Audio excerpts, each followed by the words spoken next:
Welcome back to the morning show here on Arise News. AFRIFF, Africa International Film Festival, founded by Chioma, a passionate film buff and entrepreneur, is set to hold the 2024 edition. As an annual film festival that takes place in Nigeria, it was founded in 2010, with its inaugural edition in Port Harcourt, Rivers State, Nigeria. The event normally spans a week and includes award shows and film training classes. AFRIFF gives out honors in categories such as feature, documentary, short animation, and students' features and contributions, as well as awards and prizes for directing, acting, and screenplay. There are additional special awards for audience choice and an outstanding film jury award. Joining us now on this show to discuss the upcoming event is the United States Consul General, Will Stevens. He's joined by Chioma, founder, Africa International Film Festival, AFRIFF. Good morning, Will Stevens and Chioma. Thank you for joining us on the morning show. Morning, Ruben. Well, let me start with you, Consul General. The U.S. has been a long-standing supporter of Nigeria's creative industry. Can you explain to us your partnership with the Africa International Film Festival and why this partnership is important for the U.S. mission in Nigeria? Yeah, as American diplomats, we recognize the power of culture. It's something we've been benefiting from as the United States for over 70 years. And we recognize how important culture is in describing how people, or shaping how people see your country.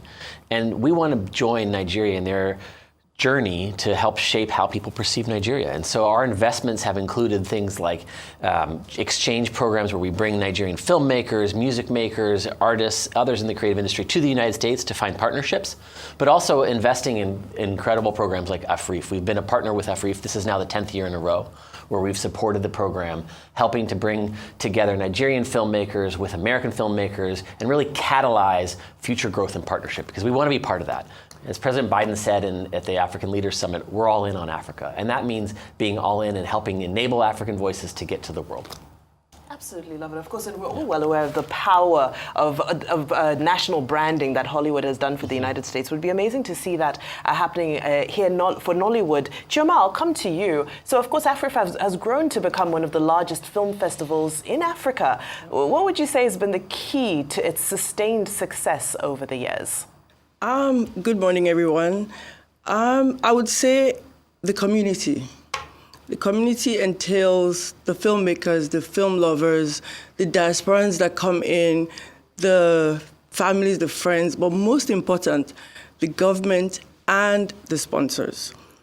In AFRIFF, when you come there, you feel seen, you feel loved, you know you're part of something great, whether you're a young filmmaker and someone who's aspiring to be a filmmaker, or just, the RMD in the house. People look forward to meeting different people, and then you have the community that comes in that also just wants to see great movies, learn something new, and understand the direction of where the industry is going.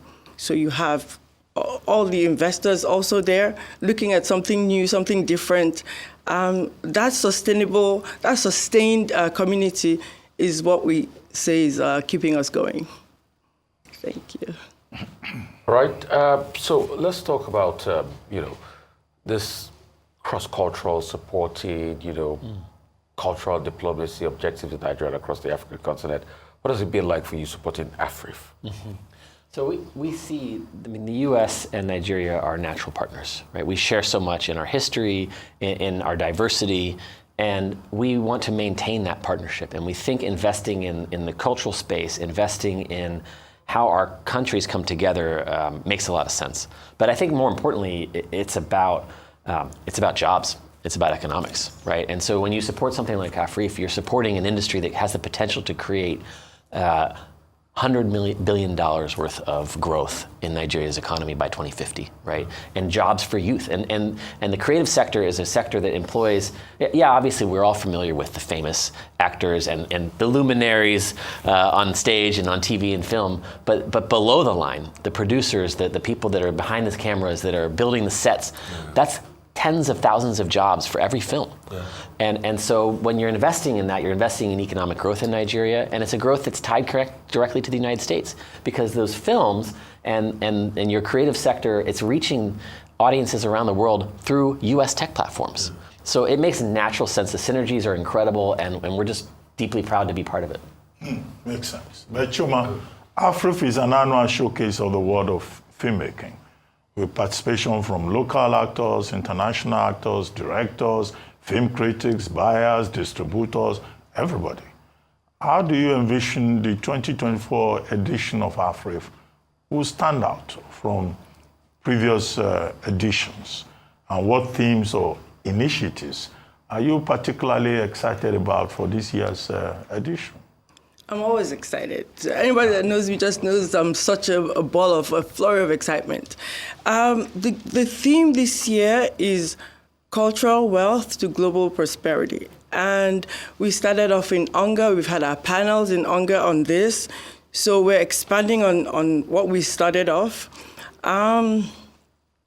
About a month ago or so, I remember having a discussion with Will, and he says to me, I'm really excited about the industry, the creative industry, because it's what's going to sustain this country. You have so many young people involved in that, and it can't go wrong. He says, the creative industry and the tech industry. So for us, that cultural wealth beyond the natural resources is about the people. And one thing that reverberates everywhere I go internationally is how people talk about the creative skills of the Nigerians or the Africans, but most importantly, the Nigerians. So this year we're going to have a strong focus on who we are, what we bring to the table, and so for that we've selected our opening night film.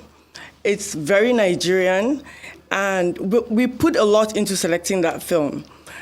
We also always hear about our skills in writing not being so good. And so this is the first whodunit film where in 10 minutes you don't know who did it. Wow. So the name of our opening night film is called Headless, and we look forward to that. So, we look forward to that, certainly do. And of course, talking about cultural wealth, and you're talking about the massive investment that's been made. Let's talk about the specific resources, the training or the initiatives that the US has contributed to AFRIFF over the last decade of support, and how have these impacted the festival and its participants over that period? So when we look at how we can support an industry, we're trying to figure out where we can add value, because so much is already happening in Nigeria's creative sector. So how is the US able to add value? And I think what we focused on is a couple of things. One, how can we bring industry standards from the United States into Nigeria and help raise the kind of impact that's happening globally? And that means bringing Nigerian film leaders, including from AFRIFF, to the United States to meet with partners and meet with people in the United States to bring those industry standards to help create a better kind of environment for investment, right? Because there are barriers to investment. And American investors and global investors want to see a predictable regulatory climate, and they want to see in protection of intellectual property rights. So we've invested in helping to bring those people who are creating here to meet them and connect them with people in the United States. And we've also invested in what I call below the line, right? How can we find that next generation of filmmakers and connect them with partners in the US? And again, it's all about catalyzing future investment and future partnerships. So you bring those young filmmakers to the US, you bring those young writers, and you partner them with writers in the US, and hopefully you then get more investment and you get more kind of growth in the industry. All right, Chioma, I'll come to you now. Let's talk about the money. I think something was trending on social media the other time. Show me the money. The truth is, we know there's a lot of money in film. I mean, we can talk about America and all the $1 billion box office movie. We know there's a lot of money too in the ecosystem here. Yeah. But the problem is, investors, getting investors to invest in it, how do they get their money back? How does it trickle down? The infrastructure. Yeah. I mean, look at the climate now. Because of the downturn of the economy, we don't get those great numbers as regards cinemas any longer. And also you can look at streaming. So how do we really get the money out? Because there's money here, but we've not just tapped into the money. Yeah. Show me the money, Chioma. Where they go? So with regards to the money, distribution is key. And that is something that we hadn't seen so much of beyond Filmhouse, beyond Genesis, beyond Silverbird. Now we have Netflix, we have Amazon, we have Showmax. I mean, Showmax I'm really, really excited about, amongst other things. But then you have YouTube. So you have these distribution channels. You can go to an investor to say, if I make my film this way, if my film is taken, then I can also, this is what I'm looking at to make. So before now, the investors they don't pay attention because how do I get my money back?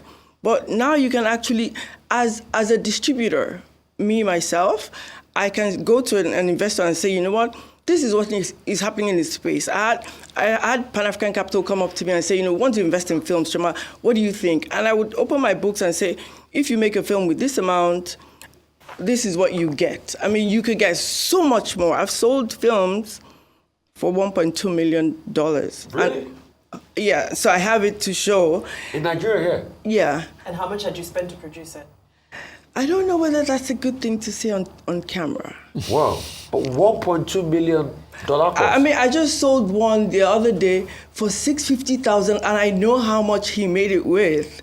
That was such a good kill for us. Wow. So, I mean, there are those, we also sell for $200,000. But Wow. yeah, so, and then again, what really surprised me was a lady came to my house and she was like, oh, I want to break into the big, into the cinema. I've been doing YouTube, but I make about $100,000 every month. I'm like, what? I didn't even know that existed. On YouTube? Yes, Ooh. but then it's just a few. And so this is where the digital space comes in. This is where MTN comes in to say, you know, maybe we should play in that space for the local filmmakers. They're having that discussion, and it's very exciting to see what MTN is going to come up with regards to monetizing. Is there anything you want to tell us? Is there a big announcement coming in the works? I think MTN should do that, but yeah. Okay. Okay. Okay, Will, let me come back to you. I think you've made a point about cultural diplomacy and the interconnectedness between Nigeria and the US. But let me ask you, what are your hopes for AFRIFF and the creative industry in Nigeria and Africa? Yeah, I would love to see this growth trajectory just continue, and it's going to be exponential. It already is. We've seen an incredible, and from the investment of Chioma and others, to build the industry up from a sort of Africa-focused industry to, if you talk to the people at Netflix who've invested $60 million in the film industry alone in Nigeria, they will tell you that their viewership is bigger in the UK, Canada, Mexico, Brazil, and the United States of Nigerian films, of Nollywood films, than it is in Nigeria. They're getting massive viewership. That's why they're investing, because the market is there. So we want to be part of that. We want to be part of bringing the Nigerian voices to the United States. It's being driven by the diaspora. It's being driven by the incredible talent that's coming out of Nigeria. And so we're so proud at the U.S. mission to enable that, to support that, and to see that growth happen. So I think in 10 more years, you're going to see 10 more years of U.S. investment in AFRIFF and 10 more years of growth. And I think we'll see Nigerian Academy Award winners. We'll see Nigerians continuing to win at the Grammys. We're going to see Nigerians being successful on the global stage, as they already are. Fantastic. I mean, you know, a lot of optimism around this conversation. And I want to come back to Chioma. You released a bombshell, which is that you just sold a film for $1.2 million. So there's films Nigerian made with Nigerian actors that are now, you know, fetching these huge amounts of money. And now, of course, you've been active in Nollywood for a significant amount of time. Now, on the other side, what are some of the changes that still need to happen? What are you not seeing that you want to see improve? What am I not seeing? I'm not seeing the exponential infrastructure build-up. I'm not seeing the exponential financial support. But then again, on the flip side of things, I'm seeing a lot of companies ask questions, loads and loads of questions. You have the Chapel Hill Denim going into it, you know, having all these forums, summits, just wanting to know and invest in it. You have the Pan-African Capital. There's so many of them coming up. And then again, with the partnership of America, because of the festival and how it's situated, we have so many companies, studios ask me, for direction. Ask me for, what do we need in Nigeria? What do we need to see? Again, we have a state government, Lagos State to be precise, that is very vested in the industry. So they have all these things and policies in place to make things easier, especially shooting films here.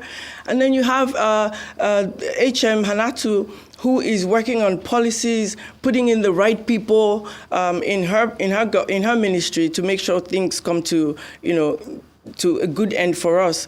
If you don't have the right people, then you don't get the right advice. The tax breaks and all the reforms, none of those are in place. So as long as you have people working very hard who see the direction of where we're headed, support what we're doing, the infrastructure will be built, the financial inclusion would happen, and most importantly, team and skill building. I mean, both AFRIFF and the U.S. government have been collaborating for a while now. I mean, pretty much reminds me of the saying that the journey of a thousand steps begins with just a single step, and you guys have been working at it for a while now. What's the future like? Is it going to be kumbaya all the way? And at some point, is it going to even be something that you will star in the movie, probably Chioma will star in the movie, and everybody will be kumbaya, and the movie will be sold for $1 billion? What's the future? I'm looking at my crystal ball. Yeah. Yeah, go for it. So first of all, I have a face made for radio. So I'm not going to be in any films. But I think the future is incredibly bright. Yeah. I think there are some things that need to be addressed, right? We talked about intellectual property rights protection. We talked about a predictable and transparent regulatory environment. I think that includes visas, right? Making it easier for Nigerians to get to the United States and Americans and others to come here when they want to invest. And I've talked to the minister about this. I think there's things in the works. But that will make it easier for the collaboration to happen. Because if people want to come and shoot films in Nigeria, it needs to be easier to get here and more kind of stable as far as the regulatory environment and their protections. There's incentives, right? You're in a global competition for capital. Exactly. And so there are other countries are fighting for those billions of dollars that are being spent on film productions around the world. So Nigeria is working, and the minister has a plan to make it easier for those productions to come here. And the talent is obviously here. And so as you continue to see these tech platforms working to make it easier to get your voices out to the world, I think that's going to continue. You're going to see more and more of that, and more, I can tell you right now, more U.S. support. Okay, Chioma, how about you?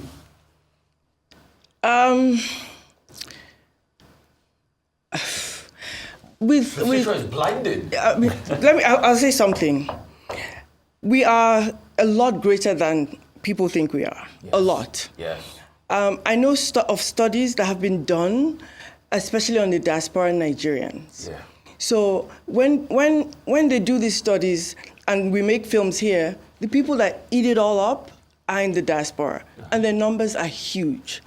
So very quickly, we're going to go up into collaborations that make for bigger budgets and bigger pays, because they know that when they make, let me go back to research and studies done. People in the diaspora, typically 15 to 35 years, they want to see a good movie. Now, when this movie is related to home or where they feel they're from, it makes for higher input or higher participation. Participation, I mean watch. So you'd have the Black Panther, right? And some people would like to say, oh, it was a fluke. It's not. People will go out to see Black Panther because that's the kind of Africa they want to be about. Yes, and we premiered the second one in AFRIFF. It was the African premiere. But gradually and very soon, you would see big productions because they know that the diasporans, I'll go back to something. I went to CBN and I said to them, please, how much do we, what's the word now? Like the remittances from the diaspora, particularly America, into Nigeria for the past 10 years. And it's an average of $20.5 billion. What does that play out in film? It doesn't. But it tells you that the average Nigerian in America can pay the subscription and can go out and watch a movie. So that's their target audience. Okay. As we wrap up, Chioma Ude, when is this festival beginning in Port Harcourt? When is it ending? Port Harcourt was the first one. It's actually in Lagos. Oh, it's in Lagos Yes, this it's year. been in Lagos for many years, and it's November 3rd to the 9th. Okay, we wish you all the best. Thank you very much. Thank you, Chioma Ude. Great pleasure this morning to Thank meet you. a Nigerian who is a millionaire in dollar terms right here in our studio. It's a good day, right? I hope that brings good luck to us and blessings. And thank you very much, Consul General Will Stevens. Thank you very much indeed. All the best with AFRIFF.